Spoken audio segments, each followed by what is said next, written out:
Olá pessoal, estamos aqui dando início a esse projeto que nós temos ao longo de 3 anos, 2026, 2027, 2028, termos um estudo sistemático, dirigido, progressivo das Institutas de João Calvino. Então nós vamos começar essa empreitada rogando, claro, ao Senhor que nos abençoe ao longo de todo esse tempo.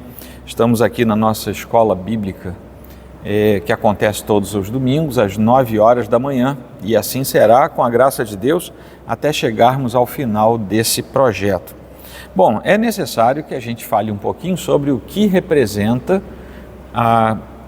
tocar no assunto das institutas. Por que é tão importante?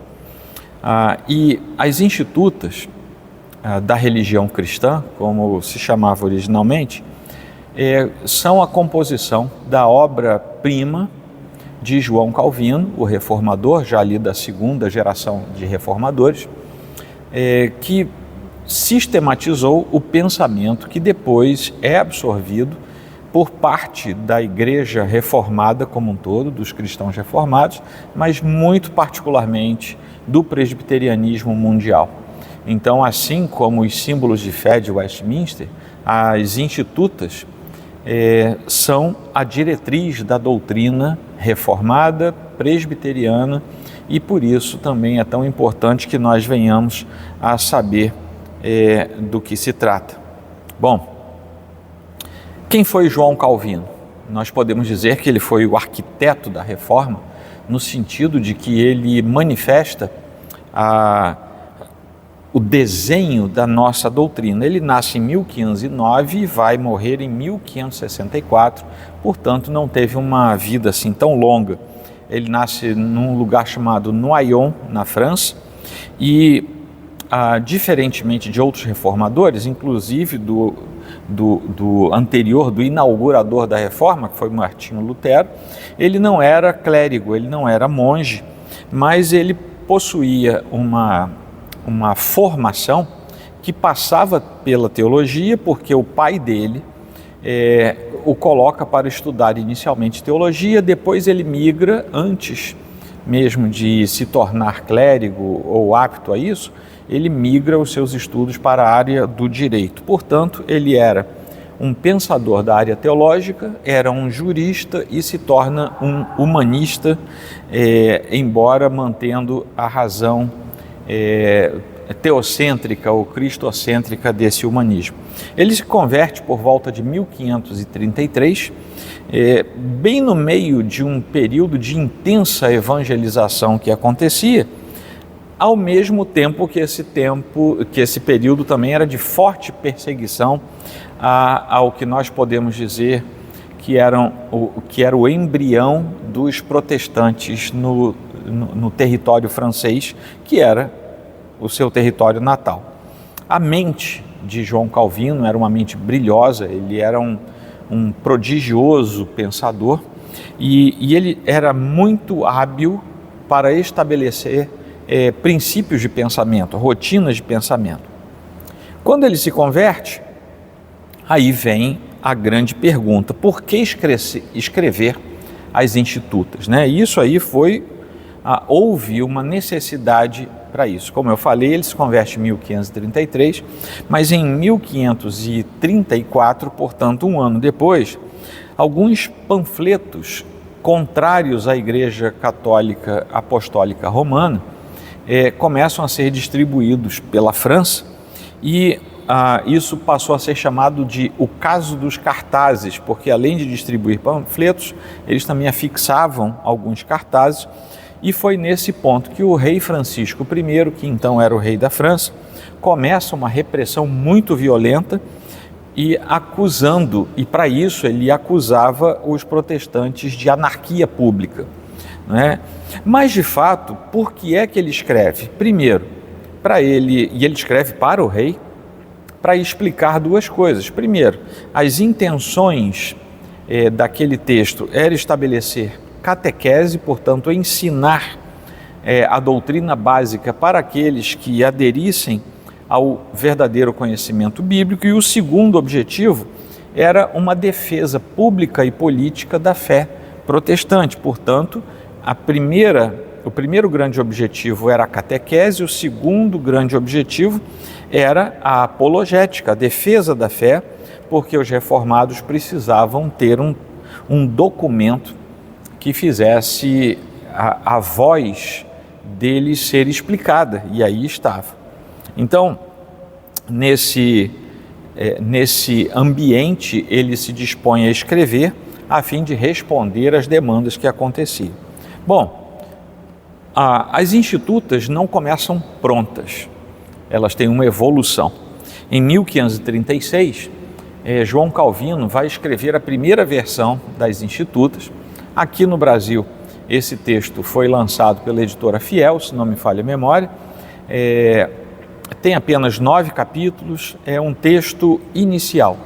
Aquilo ali são as institutas? Sim, mas é o bebê, vamos dizer assim, é o primeiro texto, é o texto matricial.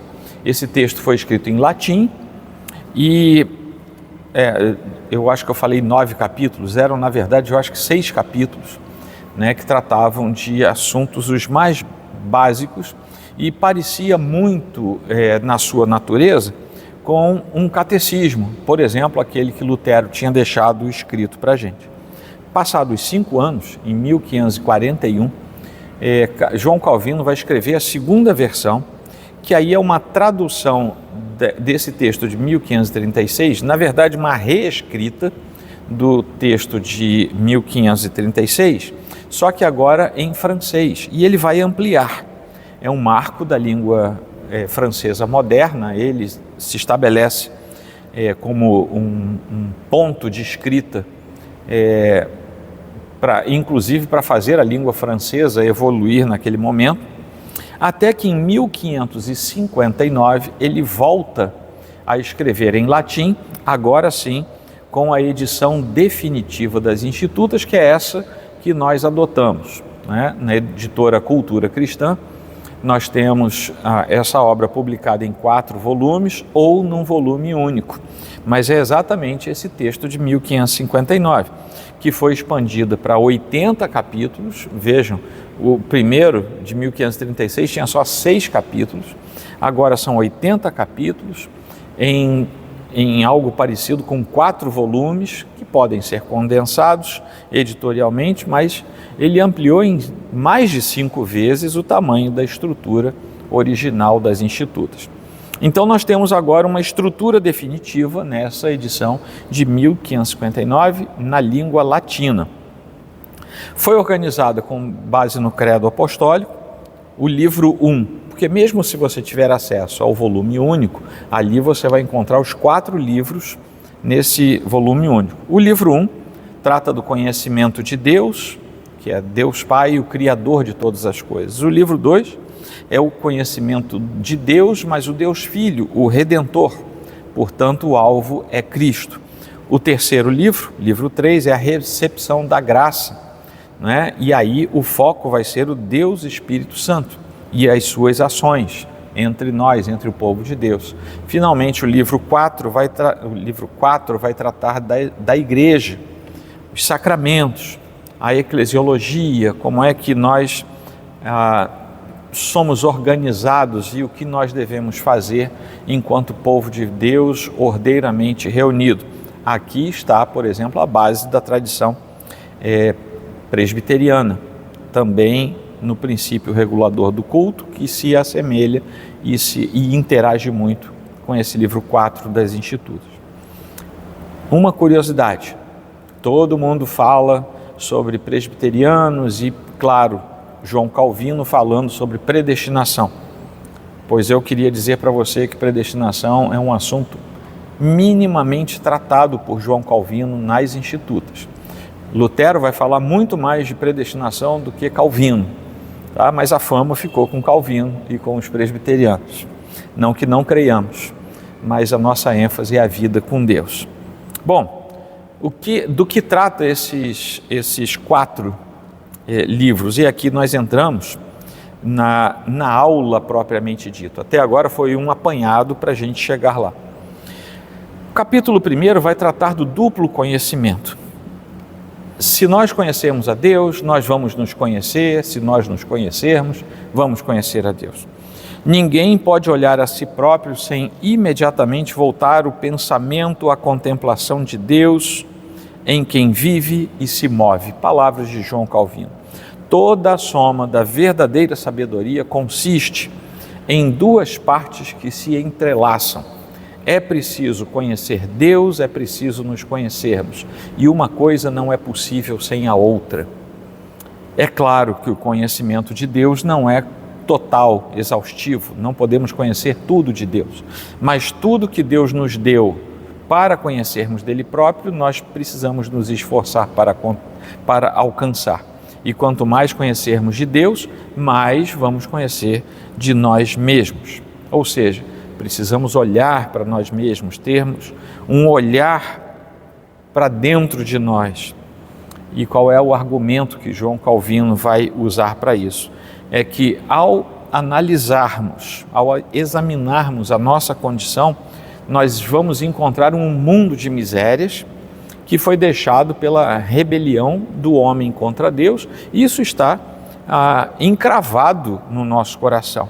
A nossa ignorância, a nossa vaidade, a nossa pobreza, estou falando de questões do coração humano, é claro, vão revelar, num contraste claro com as belas coisas de Deus, a infinita abundância de Deus e a miséria em que nós nos encontramos.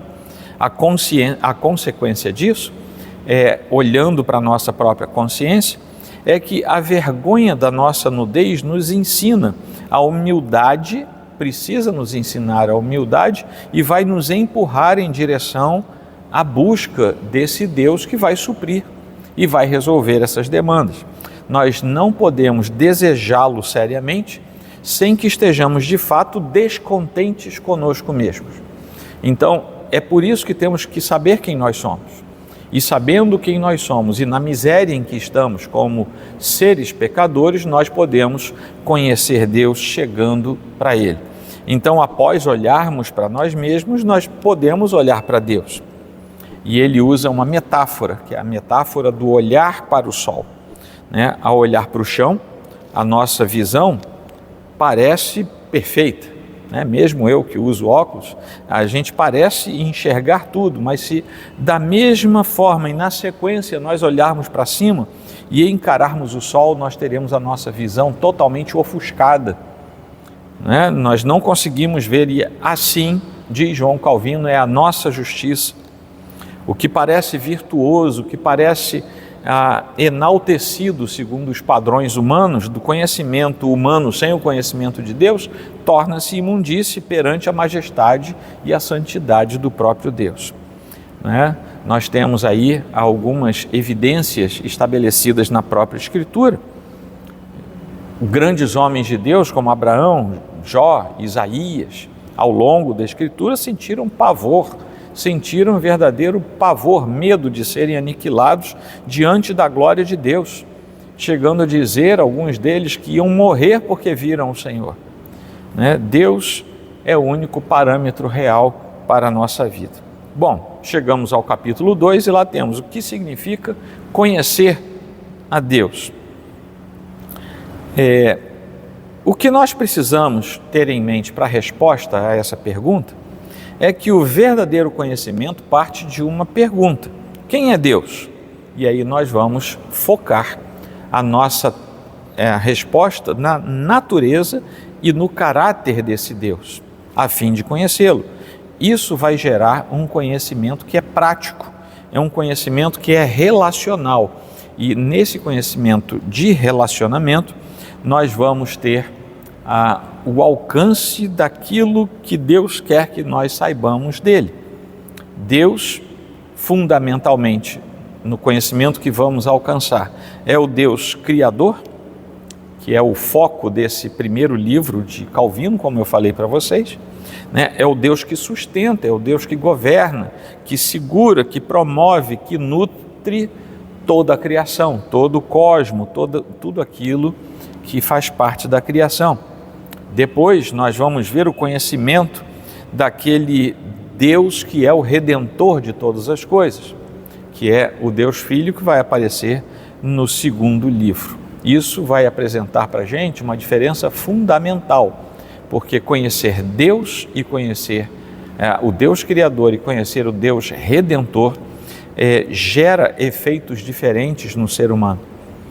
Nós podemos saber de Deus pela expressão da criação, mas nós só podemos saber do Deus Redentor pela revelação que vem do próprio Deus. Então, falando com propriedade, nós não podemos dizer que Deus é conhecido onde não há nenhuma religiosidade, nem qualquer piedade. Essa é uma frase de João Calvino. E aí ele vai mostrar para a gente qual é a anatomia da piedade que é devida perante esse Deus. A piedade é igual à reverência mais o amor a Deus. E Calvino diz o seguinte: chamo de piedade a reverência associada com o amor a Deus, a que nos induz o conhecimento de seus benefícios. E aqui ele nos mostra duas coisas. Qual é a lógica da adoração? É que o homem só se sujeita a Deus voluntariamente quando ele consegue alcançar o entendimento de que Deus é a fonte de todo bem. Claro que estamos falando ainda de Deus Pai, estamos no comecinho das institutas. Então a lógica da adoração é chegar perto desse Deus da maneira correta, submetido a Ele, voluntariamente, e nos aproximarmos dele para o adorarmos. E a segunda coisa sobre a qual ele fala é que existe uma religião pura. A gente não evita o pecado apenas porque tem medo da perdição eterna, tem medo do inferno, mas a gente evita todo o tempo o pecado porque a gente ama e reverencia o Pai e a gente não quer ofender a santidade desse Deus Pai. Então essas coisas nos fazem naturalmente buscar a presença de Deus. E aí chegamos ao terceiro capítulo, desse nosso início de jornada. É que no terceiro capítulo, João Calvino vai nos falar algo que é muito repetido. As pessoas sempre falam, foi João Calvino que disse isso.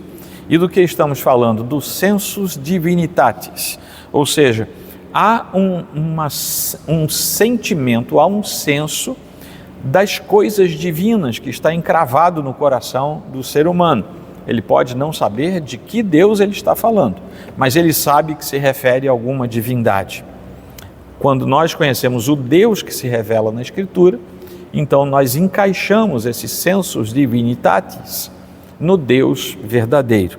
Paramos de procurar, paramos de criar ídolos, porque aí conhecemos o verdadeiro Deus. Qual é o conceito central disso? É o sentimento da divindade que é instilado na mente humana por natureza. Isso é a semens religionis, ou seja, é a semente da religião que é posta em nós pelo próprio Deus Criador. Todo ser humano tem a semente da religião. Quando ele não encontra a verdadeira religião, aquela sobre a qual ele falou, a religião pura, então ele vai inventar ídolos, deuses, mitos, mas está lá, a semente da religião. Qual é a prova que João Calvino levanta como sendo uma prova universal disso? É que não há uma só nação, por mais bárbara que ela seja, que não possua a convicção de que existe algum tipo de Deus. E a própria idolatria é quem vai provar isso. Ou seja, o homem prefere adorar madeira, pedra, mitos, a não adorar nada. Ele prefere criar coisas para adorar, quando não sabe o que adorar, a não ter nada para adorar. Não é? É mais fácil alterar a inclinação natural que busca Deus, não consegue encontrar Deus, não teve a revelação de Deus, é mais fácil inclinar essa tendência natural para adorar alguma coisa do que para apagar isso do seu próprio ser. Isso faz com que não seja real, possível, termos algo chamado ateísmo. né? A religião não é uma invenção de políticos, não foi uma casta que dominava no passado que criou a religião, mas isso está inoculado, instilado em nosso coração. E daí que João Calvino deixa isso para a gente. Não é possível existir o ateísmo real, né? Em algo a pessoa vai crer, e esse algo tem uma característica divina, mesmo que ele não queira adorar o Deus verdadeiro. Ele coloca como evidência da consciência pessoas ímpias, como por exemplo Calígula, que foi um imperador romano, que altamente devasso, promíscuo, que desprezava Deus publicamente, né? Mas ele tremia miseravelmente quando um trovão mais forte ressoava, ou mesmo até quando ele ouvia barulhos perto de si.